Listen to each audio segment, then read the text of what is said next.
하나님 아버지, 오늘도 전도서 5장 8절과 9절 말씀을 통하여서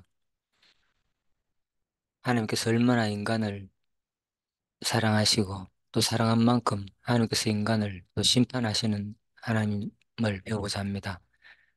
이 땅에 하나님이 원하신 삶이 무엇인지를 이 말씀을 통해서 깨닫는 아름다운 시간이 되게 하시길 간절히 소원하며 예수님 이름으로 기도드립니다. 아멘. 자, 일단 항상 공부할 때 성경 전체를 먼저 살피고 본문 들어갑니다. 예. 자, 일단 화면을 한번 보시기 바랍니다.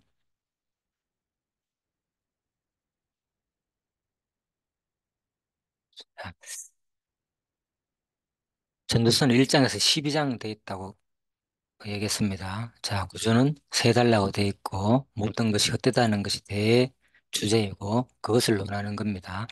그리고 두 번째, 그래서 헛되다는 이제 증거, 모든 것이 헛되다는 증거가 바로 경험으로부터의 증거와 관찰로부터의 증거다. 그래서 오늘은 이제 관찰로부터의 증거 부분이고, 그 뒷부분은 결국은 이제 헛된 인생에 대한 조언, 뭐 결론적인 내용이죠.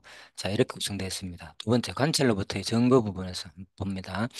자, 관찰로부터의 증거 부분은 3장에서 6장인데, 바로 오늘은 5장이죠. 그래서 헛된 재물에 대한 내용입니다. 그래서 5장 8절에서 20절. 그 가운데서 오늘은 이제 5장 8절과 7절, 5장 8절과 9절 부분을 핵심적으로 다루기로 했습니다. 자, 5장 내용은 일단 헛된 예배에 대한 내용이 1절에서 7절 나오고, 그리고 이제 헛된 재물에 대한 내용이 이제 8절부터 17절까지 나오는데, 거기에는 지난 시간에 5장 1절에서 7절까지 내용을 발표했습니다. 형식적 예배. 5장 전체 내용이 헛된 예배에 대한 내용이고, 두 가지로 나누자면 형식적 예배와 경솔한 서원이다. 자, 이런 내용이었습니다. 그래서 형식적 예배 다 하지 마라. 하나님 집에 들어갈 때 이 얘기했죠. 그래서 하나님 집 얘기하면서 제가 역사적으로 전부 다 제사부터, 그러니까, 그리고 또 시대적으로 뭐 야곱이 돌베개에서 하나님 제사를 드렸고, 그리고 또 광야에서 성막을 통해서 하나님께 제사를 드렸고, 또 솔로몬 시대 때는, 왕정 시대 때는 이제 솔로몬 성전을 통해서 하나님께 제사를 드렸고, 또 신약 시대에는 결국은 우리가 그리스도 하나님의 지체로서 거룩한 성전이니까, 하나님이 거하시는 이제 성령이니까 우리가 거룩한 성전이 되는 거죠. 그래서 신약 시대는 우리가 하나님의 전이다, 하나님의 집이다. 자, 여기까지 연결해가지고 말씀드렸습니다. 그래서 너는 하나님의 집에 들어갈 때 내 발을 삼가라. 그래서 형식적인 예배 드리지 마라. 그래서 마음의 중심을 보신다, 하나님은. 지금 우리의 삶도, 구약의 이런 예배를 우리는 지금 하지 않으니까, 어차피 뭐 회막이나 솔로몬 성전이나 그 다 구약적인 제사고, 그렇다면 우리는 지금 무슨 제사를 드리냐? 바로 우리 삶의 제사를 드려야 된다. 형식 제사가 필요 없고, 내 삶 전체가 하나님께 예배 드리는 경건한 삶을 드려야 된다. 자, 이것이 결론이었습니다. 그래서 이제 여러 가지 이제 창세기부터 좀 내가 역사적으로 설명했죠. 마지막에 신약에 우리가 부부까지 연결해가지고 두 사람이 결국은 이런 것들이 결국은 마지막에 뭐냐, 예수 그리스도가 이 땅에 오셔가지고 우리와 신랑 신부를 맺어가지고 살 것에 대한 내용이다. 하나 될 것에 대한 내용이다. 모든 것은 통한다고 말씀드렸죠. 자, 자, 6절, 7절까지 다 했습니다. 그래서 오늘은 전도서 5장 8절, 9절. 8절, 9절 핵심 내용은 다른 것은 이제 소제목입니다. 남을 학대하는 자는 하나님의 심판을 받는다. 요거는 이제 박윤순 박사가 요약한 내용입니다. 성경 개론을 보면 많은 사람들이 요약하고 개론 구조를 많이 만듭니다.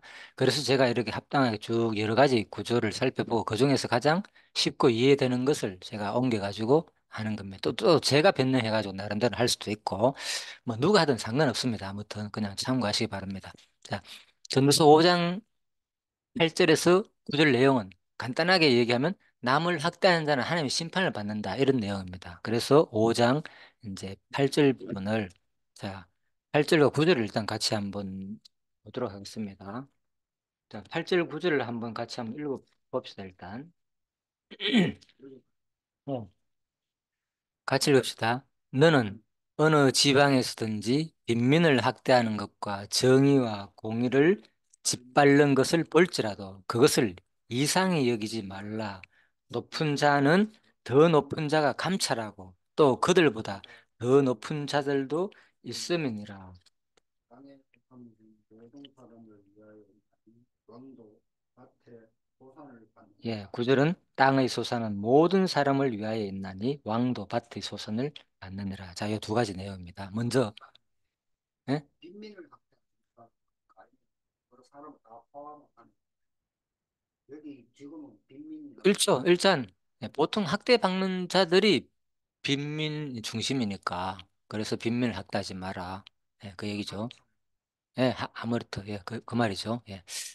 8절의 앞부분 너는 어느 지방에서든지 빈민을 학대하는 것과 정의와 공의를 짓밟는 것을 볼지라도 그것을 이상히 여기지 말라. 자, 어, 일단 너는 어느 지방에서든지 세상에는 이런 현상이 있다는 거죠. 이상히 여기지 말라는, 그죠? 예. 예, 왜 그런가 하면은 결국은 우리가 전도서 3장 한번 볼래요. 전도 3장 앞부분에.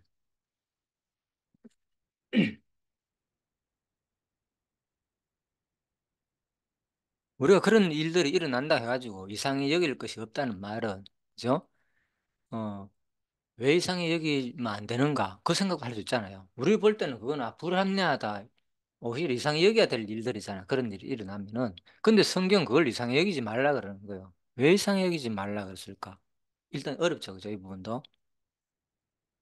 왜 이상히 여기지 말라고 그것을 한번 생각을 한번 해볼래요? 왜 하나님께서는 이런 일들에 대해서 이상히 여기지 말라? 왜 그럴까요? 한번 생각을 해 보시기 바랍니다. 자, 그래서 금방 내가, 어, 자연의 이치 자연의 이치? 뭐, 세상 사람 똑같이 선한 행동만 하지 누구는 이런 사람인데 누구는 이런 사람인데 대신 그렇죠. 세상 사람들은, 누구나 다 똑같은 선한 행동을 할 수 없고, 이런 사람도 있고, 저런 사람도 있는 거죠. 자, 그런데,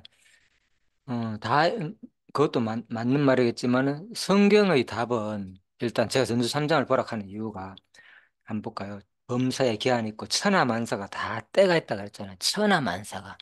천하만사입니다. 여기 만사에 포함 안 되는 일이 없다는 말이잖아요. 하늘 아래 만사니까 어떤 일이든지. 그래서 어떤 일이 뭐냐? 날 때, 죽을 때, 심을 때, 뽑을 때, 죽일 때, 심지어는 치료할 때, 클 때, 세울 때, 울 때, 웃을 때, 슬퍼할 때, 춤출 때, 돌을 던져볼 때, 돌을 거둘 때, 안을 때, 안는 일을 멀리할 때, 찾을 때, 잃을 때, 지킬 때, 버릴 때, 찢을 때, 꿰맬 때, 잠잠할 때, 말할 때, 사랑할 때, 미워할 때, 전쟁할 때, 평화할 때. 와, 그러니까 이거는 14가지가 되겠지만, 이 항목이. 여기다가 표현을 한다면 뭐 수백 개, 수천 개가 나오겠죠. 모든 때가 다 있으니까. 그러면 뭐냐? 이게 다 포함된다는 게 반사 그렇죠. 뭐든지 이 때가 있는데, 결국은 이 때는 11절에 뭐냐? 11절을 읽어봅시다. 하나님이 모든 것을 지으시되, 때를 따라 아름답게 하셨다. 자, 그럼 하나님 했다는 거잖아, 결국은. 하나님이 모든 것을 짓고 하나님께서 때를 따라 다 정해놓은 대로 이 세상 섭리는 돌아간다는 얘기잖아요. 그러니까 이 대진리는 하나님의 절대 주권 사상을 말하는 거죠, 일단은. 그죠? 하나님에 의해 되어지지 않는 세상의 범사는 하나도 없다는 거죠. 이게 이제 기독교 신간인 거 쉬운 말로. 신간. 하나님은 어떤 존재냐? 어떤 관점으로 하나님을 이해해야 되느냐? 이게 신간이잖아요. 예? 하나님을 바라보는 관점이니까. 이해하는 관점이니까. 근데 세상 사람들은 이걸 결코 일반 기독교인들도 이렇게 세상을 해석하고 보지 않죠, 보통. 뭐 전부 주어가 나니까 나의 의해가 되어지는 줄 알고 너의 의해 가지고 세상이 되는 줄 알지만은 성경은 명확하게 어떤 때든 간에 다 하나님이 정하신 때에 사는 뭐에 불과하다. 전도서의 말은 핵심은 너희들은 뭐에 불과하다. 그 짧은 찰나 순간 에트라하거든. 히브리 말로 에트 그 때에 불과한 존재다는 거예요. 얼마나 너희들이 험한 존재인 줄 아느냐. 내가 정해놓은 그 순간순간에 사는 존재일 뿐이다가 정두서의 핵심이죠. 이 문맥에서 말하는 것은. 그죠? 얼마나 우리가 그러니까 내가 뭐 주간회가 엄청난 무엇을 계획하고 지금 때를 따라가지고 오늘 일 시간을 계획하고 몇 년을 계획하고 막 사는 거지만은 실질적으로 하나님이 보시기에는 그 순간순간에 그 애터의 때를 내가 다 정해가지고 사는 너의 순간적인 존재, 짧은 존재에 불과하기 때문에 너희 인생들은 뭐냐 허무하다 그래. 나는 영원한 존재이기 때문에. 그래서 너희들은 그 허무한 때에 취하지 말고 뭘 삼아라. 젊었을 때 영원한 것을 삼아라. 영원한 하나님을 경외하고 살아라가 전도서의 결론인 거죠. 그래서 이 진리는 거의 뭐 세상 사람들은 모르는 거죠. 또 기독교인들 가운데서도 대부분 잘 몰라요, 사실 이거는. 거의 자기가 주체대가 사는 줄 아는 거, 알거든. 그렇지. 근데 근본은 알고 보면은, 와, 하나님이 신이 있다면 안 그렇겠어요, 만약에. 신이 있다면 어떤 거든지 뭔가 나의 의지에서 벗어나는 일이 있다면은 그 신의 뭡니까? 절대적 능력이 제한되는 거잖아. 미치지 않는다면. 그럼 뭐가 안 되느냐? 그 신은 절대자가 안 되는 거죠. 누군가 상대자가 있다면. 그래서 기독교에서 말하는 신은 바로 이런 신이라는 거죠. 그래서 우리가 이런 신을 믿고 의지하고 이런 신한테 맡겨버리면은 마음이 어떠 평할 수밖에 없는 거예요. 내 삶이 걱정도 안 되고 장래도 걱정도 안 되고 왜? 어차피 뭐기 때문에 하나님이 정해놓으신 때의 순간에 따라 살 수밖에 없는 존재다는 거죠. 우리가 아무리 인생을 계획하고 하더라도 우리 삶은 하나님이 정해놓으신 때에 살 수밖에 없다. 이게 결론적인 얘기다. 결론적인. 그런데 내가 항상 얘기했지만 과정적인 내용 속에서는 우리가 뭐 그걸 모른다는 거죠. 왜? 내가 자유의지가 있는 것고 전부 다 내 의지대로 다 되는 것이니까. 예. 그렇다고 해서 그 의지를 무시하고 뭐 하나님의 때만 기다리면 되겠어요? 안 되겠어요? 안 되잖아. 그러니까 이게 정확하게 구분돼야 된다는 거죠. 이런 성경 구절도 알고 이 과정 속에서는 철저하게 내가 어떻게 하느냐에 따라가 모든 것이 되니까 운동해야만이 뭡니까? 근력이 생기지. 운동 안 하는데 뭐 하나님 때를 따라 되면 다 운동하게 하면 할 것이야 생각하는 것은 뭡니까? 하기 싫다는 거예요. 안 한다는 거예요. 그러니까 근력이 안 생기잖아. 힘이 없어지는 거고 점점 점점 나이가 들면 들수록. 그죠? 그래 되는 거죠. 그래서 이거를 명확하게 구분하고 그래서 하나님의 때라는 것은 뭐 그 마음을 좋아, 감동을 좋아, 깨닫게 가, 운동을 하게 해가지고 근력을 생기게 해가지고 뭡니까? 하나님의 역사 섭리를 이룬다는 거예요. 그렇다면 뭐냐? 내 마음속에 뭐까지 주느냐? 운동할 수 있는 마음도 주고, 아, 운동 안 하면 점점 점점 근력이 떨어지고, 예? 단백질 보충 안 하면 나이가 들면 들수록 이래 되는 거잖아요. 그죠? 약하게 되고. 그건 거예요. 그러니까 그런 지혜가 필요하다는 거죠. 우리 삶에 있을 때는. 그래서 이걸 두 가지 다를 동시에 수용하기가 쉽지 않아요. 사람이란 것은. 항상 한 가지. 한쪽에 쏠리면 편안하거든. 뭐. 맡기만 하나님께서 다 알아서 해주겠지. 이런 마음이 편하잖아. 그러다 보니까 뭐 인간이 나약해지고 나태해지는 경우도 있고. 그리고 또 뭐 완전히 자기 주관 그 하나님은 또 모르고 완전히 자기 주관적으로 살 때면 모든 것이 자기가 주체가 돼가 내가 하느냐에 따라가 모든 인생이 다 될 것처럼 하니까 인생이 얼마나 힘들고 괴롭고 안 될 때는 짜증스럽고 예? 일이 갑자기 내 생각대로 안 될 때는 허무하고 또 걱정되고 근심되고 내 장래가 어떻게 될지 왜 뭐든지 내가 하느냐에 따라 달렸다고 생각하니까 인생은 뭐 불안한 거예요. 그렇잖아. 그래서 이거는 우리는 이 하나님을 두 가지를 다 동시에 수용해야 된다는 거죠. 아, 우리는 근본 하나님의 작정 섭리 가운데 살지만은 이 과정 속에서는 그 내 마음을 그런 마음을 줘가지고 또 그 마음을 줄 때 그렇게 열심히 살아야 됐다고 다짐하고 그렇게 노력하고 열심히 사는 것이 맞다는 거죠. 우리 인간 편에서는 볼 때. 자, 이거를 그러니까 두 가지를 잘 수용해야 된다. 한쪽에 치우치면은 허무주의가 되고 뭐 하나님께 다 맡겨버리고 뭐 때를 따라서 아주 낭만처럼 사는 거지만은 이 삶이 이 재미도 없고 너무 의욕적이도 못하게 되는 거. 또 너무 한쪽에 치우치되면 모든 것이 자기가 주체가 되니까 그죠? 좋은 점도 있지만은 단점도 엄청나게 많다는 거. 인간은 불행하게 되고 의지할 데도 없고 하나님이 도와준다는 생각도 못하고 오직 내가 주체니까 그죠? 자 이런 것을 잘 구분하면 좋겠단 말입니다. 자 그래서 전도서 일단 5장 8절에서는 너는 어느 지방에서든지 빈민을 학대하는 것과 정의와 공을 짓밟는 것을 볼지라 그것을 이상히 여기지 말라. 왜? 이제 답이 나오잖아. 높은 자는 뭐, 더 높은 자가 감찰하고 또 그들보다 더 높은 자들도 있음이니라. 예, 그래서 근본으로는 누가 다 주관한다. 하나님이 다 주관하고 너희 권력을 주고 너가 하는 것도 사실은 뭐 너보다 더 높은 자가 있으니까 예, 너희들이 만약에 그 빈민을 학대하고 공의를 짓밟는 그런 약탈과 강탈을 하게 되면 결국은 이 더 높은 자가 너희들도 심판하겠다 그 말인 거예요. 똑같이 심판하겠다는 거예요. 예, 예, 그래서 우리가 그걸 알고 우리 삶을 살아야 되는데 세상 사람들은 이걸 모르는 거예요. 거의 다 뭐 내가 권력이 있으니까 돈도 있으니까 마음껏 행패 부리잖아요. 권력과 돈 가지고 뭐 하고 싶은 대로 상대방 무시하고 그죠? 뭐 다 그렇게 보통 사는 거죠. 조금만 뭐 회사에서 조금 뭐 하나 감도 하나 주면은 옛날에 그 TV에서 그 뭐더라? TV 문학관인가 내가 어릴 때 봤는 기억이 나는데 그게 뭔지 모르겠는데 제목이 뭔가만요. 완장이라는 게 있어요. 완장. 내 기억 아직도 나는데 정확한 프로는 모르겠다. 완장이라는 그런 프로를 했는데 거기서 뭘 주느냐. 그 저수지를 그 관리하고 지키는 사람한테 지금 생각하니까 공공근로 나라에 사는 건 뭐 그런 것 같아. 산불을 뭐 예방하고 지키는 그런 직책도 생각하는데 지키는데 완장을 하나 채워 주더라고요. 그러니까 그 사람이 그 완장 쳤으니까 얼마나 어색해지겠어.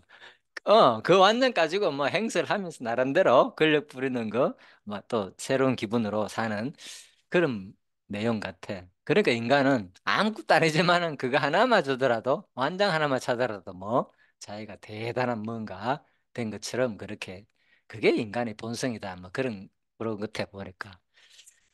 아, 그래서 우리 인간은 그렇다는 거예요. 누군가에게 자기 표현을 하고 싶고 누구보다도 우월하고 누구보다도 그걸 할 때 그 기분을 누리게 되고 좋게 되고 근데 우리가 이제 이게 세상적인 원리에서는 그래 되지만은 만약에 그 가족적인 지체적인 원리에서 들어가면 그게 아무 의미가 없어요. 부모와 자식께서 난 아버지니까 돈 많으니까 자식한테 뽐내고 막 권력을 누리고 그거 아니잖아요. 이제 가족 간에는 그게 깨진다니까. 아무런 의미가 없다니까. 아무리 내 세상에서도 권력과 그런 게 있더라도, 그죠? 가족이 오나 그냥 아버지로서. 아버지는 뭐냐? 배- 예? 보호하는 입장에서. 또 어머니는 사랑하는 입장에서 가족을. 그런 개념으로서의 엄마와 자식과 부모와 형제의 관계지. 예? 거기서 뭐 내가요, 어떤 완장차고 해가지고 아버지는 항상 뭐 넥타이 뭐 양보 있고 이렇다 해가지고 자식한테 야, 너 그런 권력을 막 행사하고 뭐 나쁜 사람이나 그러겠지만은 그게 아니잖아요. 바로 그거라는 거죠. 의미가 없어진다는. 기독교 안에 오면은 예, 형제 자매고 자식 간의 가족 간의 관계가 되기 때문에 영적으로 그런 의미가 없어진다는 거죠. 그래서 이 성경을 배우게 되면 하나님을 알게 되면 나도 모르게 그런 사고로 바뀌기 때문에 내 마음이 점점 넓어지고 가족적인 없었으면 뭐 해주지 있으면 마음껏 뭐 해주고 싶은 생각이 나도 모르게 그 가족 간의 관계가 되면 든다는 거죠. 예를 들면은 자 그래서 그 높은 자너가 감찰하고 있으니까 항상 너희들도 그걸 명심하라는 거죠. 일단은 솔로몬이 누구한테 자기 아들 르호보암한테 교훈하는 내용이다. 일단 일차적으로는 왕이 될 자기 아들한테 하는 내용이다. 그러니까 네가 나라를 다스릴 때도 예? 항상 뭐 빈민, 가난한 자 이런 사람들 학대하지 말고 정확하게 판결하고 그래서 솔로몬이 기도를 했잖아. 지혜를 구했잖아. 이 나라를 다스릴 때. 그러니까 하나님께서 지혜를 구하니까 뭐까지 줬다? 부하 권력까지 다 줬잖아요. 수많은 걸 다 누려봤잖아, 솔로몬이. 그래서 더 높은 자가 있다는 것을 항상 감찰하고 그들보다 더 높은 자들도 있습니다. 마지막 하나님 심판이 있으니까 두려워하면서 너도 그런 행태 하지 말라는 거예요. 그러니까 세상 사람들이 왜 이렇게 빈민을 학대하고 권력 가지고 정의와 공의를 짓밟렸나? 재판에 가면 내가 했잖아요. 공의가 없다고, 예? 정의가 없다고. 뭐가 있나? 그러니까 뭡니까? 예. 유전 돈이 있으면 무죄고 무전 유죄 이런 말이 있잖아요. 그러니까 그 돈을 얼마나 변호사한테 투자하냐에 따라 가지고 판결이 그죠? 뒤바뀌기도 하잖아. 또 뇌물. 그러니까 이 뇌물이 중요하다는 거. 세상은 정의와 공의가 없다는 거. 세상 원리. 자, 그 얘기입니다. 뭐든 그거 하지 말라는 거야. 높은 자가 반드시 너희들 다 지금 지켜보고 있다. 지금 우리의 삶에 대해서. 어, 요 부분이 앞부분에서 오늘 전도서 5장 8절에 했지만 앞부분에서도 보면 4장에서도 이런 비슷한 내용이 나와요. 내가 그 4장 1절에 보면 나옵니다. 내가 다시 해 아래에서 행하는 모든 학대를 살펴보았도다. 보라, 학대받는 자들의 눈물이도다. 그들에게 위로자가 없도다. 그들을 학대하는 자들의 손에는 권세가 있으나 그들에게는 위로자가 없도다. 이런 말이 있죠. 그래서 이 부분 할 때도 이때는 이제 없었지만은 자, 이 부분 할 때도 뭐가 있었냐? 자, 사장 부분은 뭐 불평등한 인생 모습 부분이고 5장 부분은 바로 헛된 예배다. 예, 그래서 헛된 재물 부분이 이제 오늘부터 시작되는데 그래서 이 4장 부분은 학대, 시기, 두 사람 부분이었습니다. 불평등한 인생 모습이 뭐냐? 인간한테는 학대가 있다. 또 시기도 있고 아무리 잘나더라도 사람한테 시기 받으니까 인생은 참 불평하다는 거예요. 그래서 한 사람보다는 두 사람이 낫다. 이런 얘기였습니다. 자, 그 가운데서 있고. 그래서 예전에 할 때 내가 이 사진을 보여주고 설명했거든요. 얼마나 학대 많이 받았는지 예전에 1863년 사진입니다. 실제 사진. 야, 한번 보십시오. 이 채찍 맞은 자국. 예? 예? 예? 어떤 흑인 노예 같죠? 이런 채찍질의 흉터가 있는 노예. 진짜 말할 수 없는. 예전에 채찍질은 보면은 그냥 채찍이 아니라 막 앞에 뭐 조개 껍질이라든지 쇠조각 같은 게 막 붙어 있대. 로마 시대 때는. 그러면 그 살점이 찢겨져 나간대. 꼽혀가지고. 때리면 그 붙어가지고 땡기면 살점이 툭툭 떨어지는데 그런 채찍으로 예수님이 맞았다는 거예요. 그 당시에는. 그러니까 엄청난 핍박이 있었겠죠. 뭐 그런 거 아닐 수도 있지만 어쨌든 간에 자, 그래서 학대받는 이제 노예 사진. 요즘은 이런 건 없겠지만은 진짜 이 역사적으로 볼 때 인간이 인간을 얼마나 학대했는지 고문과 그거는 진짜 뭐 찾아보면 나올 거예요. 요즘 워낙 좋은 시대라서 말할 수 없는 잔악성 인간의 그런 모습이 있다. 자기 권력이 있으면 그죠? 학대하는 모습. 뭐 아수르 같은 나라서도 그죠? 다른 나라를 정복할 때 막 아예 반항 모하게끔 사람 껍질 가죽을 벗기고 엄청나게 그런 하는 것들이 부조에 보면 다 나 있거든요. 보면은 그런 장면들이 심지어는 거꾸로 매달아 가지고 껍질을 벗기는 이런 장면도 있고 그만큼 뭐 아무튼 사람을 더 이상 반항 못하게끔 학대를 하는 거죠. 그래서 독일에 이것도 얘기했죠. 1800년대에 이제 독일의 여성 미술가 케드 콜비가 그린 내용인데 자녀가 이렇게 죽어가는 모습을 먹을 것이 없어가지고 울부짖으며 어머니와 자기 뭐 누나인지 모르겠지만은 이제 어머니와 다 같이 이 먹을 것이 없어가지고 영양 결핍으로 죽어가는 아이를 바라보면서 아무것도 해줄 수 없는 어머니의 오열하는 모습이 방직기가 뭐 뒤에서는 여기 방직기 있잖아요. 그죠? 멈춰져 있다. 예? 밥 한 끼 먹기 위해서 이렇게 너무나도 궁핍한 이 사회. 그래서 이때 이제 독일에서 여러 가지 이제 반란이 일어났다는 거죠. 예, 그런 내용입니다. 그래서 굶주림을 한 조각의 빵으로 달리기 위해 직조공들은 그들이 침대나 옷가지나 뭐 린넨과 가구를 팔아야 했다고 보도했다. 고용주들은 불황을 기회 삼아 노동자들의 임금을 삭감했다. 그래서 이런 경우가 뭐 코로나가 불황 이러면 오히려 더 임금을 삭감하게 되고 그죠? 그런 기회를 봐가지고 인간의 본성이죠. 그러면서 오히려 돈을 더 많이 벌게 되고 돈 있는 사람들은 그런 경우가 있다는 거죠. 뭐 현대나 과거나 그러다 보니까 막 이제 어떤 독일 혁명시인 하이린 하이네 사람은 이런 시를 지었다는 거죠. 진심한 눈에는 눈물도 마르고 백털에 앉아 이빨을 간다. 독일이 우리는 짠다. 너희 수위를 세계의 저주를 거기에 짜내는다. 우리는 짠다. 우리는 짠다. 예전에 이제 내가 선두 사장 할 때 이 부분을 했는 내용입니다. 사장과 오늘 또 5장에서 나오니까 내가 잠시 그때 참석 안 했기 때문에 내가 참고로 말씀드렸고 그만큼 아무튼 이제 학대하는 장면이 있다는 거. 그렇다면 성경적으로 한번 봅시다. 이게 도대체 무슨 의미가 있느냐 그러면은 성경은 그래서 요한복음 5장 39절 얘기했죠. 이것이 구약 성경의 모든 사건들은 누구에 대한 얘기다. 요한복음 5장 39절에 하면 너희가 성경에서 영성을 얻는 줄 알고 성경을 상고하거니와 이 성경이 곧 누구 얘기다? 내게 대한 정언이다. 내게 대한 증거다 그랬거든요. 그럼 뭐 그리스도가 와가지고 당하실 내용이라는 거예요. 그리스도가 성취할 내용이고 그래서 근데 학대받는 장면 하나의 예를 막 수많은 많은 같지만 창세기 보면 이런 말이 있습니다. 아이가 자라면 젖을 때고 이삭이 젖을 때는 때는 날에 아브라함이 큰 잔치를 베풀었더라. 자, 사라가 본즉 아브라함의 아들 애굽 여인 하갈의 아들이 이삭을 놀리는지라. 그가 아브라함에게 이르되 이 여종과 그 아들을 내쫓으라. 이 종의 아들은 내 아들 이삭과 함께 기업을 얻지 못하리라 하므로 아브라함이 그의 아들로 말미암아 그 일이 매우 근심이 되었더니 하나님이 아브라함에게 이르시되 내 아이나 내 여종으로 말미암아 근심하지 말고 사라가 내게 이런 말을 다 들으라. 이삭에게서 나는 자라야 내 씨라 부를 것임이라. 그러나 여종의 아들도 내 씨니 내가 그로 한 민족을 이루게 하리라 하신지라. 어, 내게 말하라. 자, 이제 이건 무슨 말인가 하면 하나님께서 창세기 12장에 아브라함을 불러요.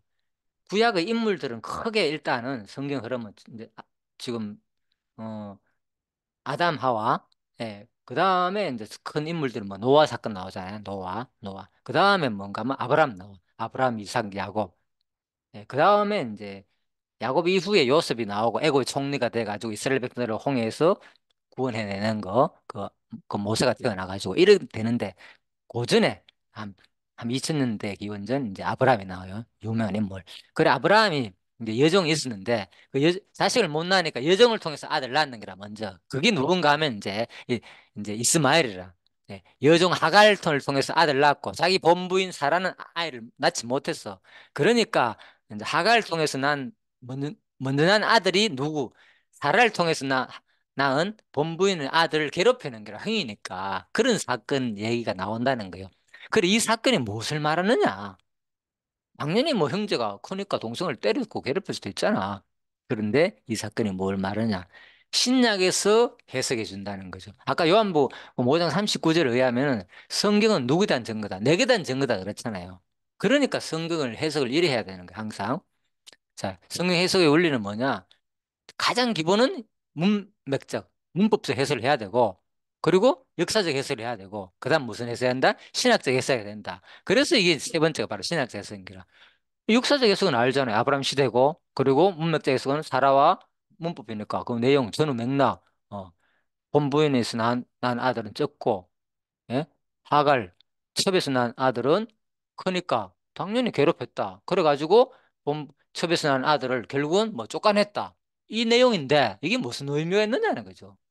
그거는 요한복음 5장 39절에 하면 누구 얘기냐? 곧 그리스도가 오스 성취할 내용이다 그 말인 거예요. 그렇잖아요. 예수님의 해석 방법이니까 성경이 곧 내게 대한 증거다. 자, 그래서 또 누가복음 24장 44절에는 모세율과 시편과 선지자의 글이 내게 대해서 기록했다 그랬거든요. 똑같잖아요. 자, 갈라디아서 그럼 4장 봅시다. 내게 말하라. 율법 아래에서 있고자 하는 자들아 율법을 듣지 못했냐. 기록된 바 아브라함에게서 두 아들이 있으니 아까 했잖아요.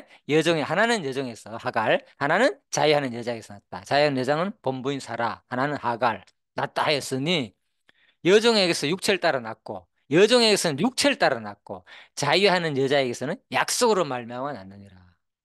자, 육체와 약속. 이것은 비유니 딱 해석해 줘 있잖아. 다 비유라고 이게. 이 여자들은 두 언약이다. 하나는 시내사로부터 종을 낳은 것은 곧 하간이니 아까 얘기했잖아요. 아, 자, 자. 음. 기록된 바 잉타지 못한 자 절과라 상걸 모른 자의 소리 질러 외치라 이는 홀로 사는 자녀가 남편 있는 자의 자녀보다 많음이라 하였으나 자 이건 이제 사라가 잉타지 못했던 얘기고 형제들아 너희는 이삭과 같이 약속의 자녀라 그러나 그때 육체를 따라 난 자가 성령을 따라 난 자를 박해한 것 같이 이제도 그러하도다. 그래서 형이 이제 이스마엘이 여종한테 난 하갈을 통해서 낳은 이스마엘이 누굴 본부인 사라한테서 낳은 이삭을 학대했다는 창세기 이제 기억나지? 창세기 읽어봤다 그랬지. 그 얘기라. 그래서 그 얘기가 무슨 얘기냐? 읽어봤지만 그렇죠. 어렵잖아. 알고 보니까 이게 갈라디아서 해석해 주는 거래. 이게 무슨 의미냐? 그러나 그때 육체를 난 자, 누구냐? 하갈을 통해서 자기 육체를 아브라함이 이제 대를 이어야 되잖아요. 대를 이어야 되는데 대를 이을 자가 없으니까 본부인이 급해가지고 나이도 많으니까 그만 우리 내 첩을 통해서 당신 대를 이어라 하면서 첩을 줬는 게라. 그 여종 하갈을. 그러니까 또 아브라함 좋다고 그 여종을 통해서 자식을 낳는 게라. 그래서 그게 뭔가 육체를 따라 난 자인 거야 그게. 이스마엘이.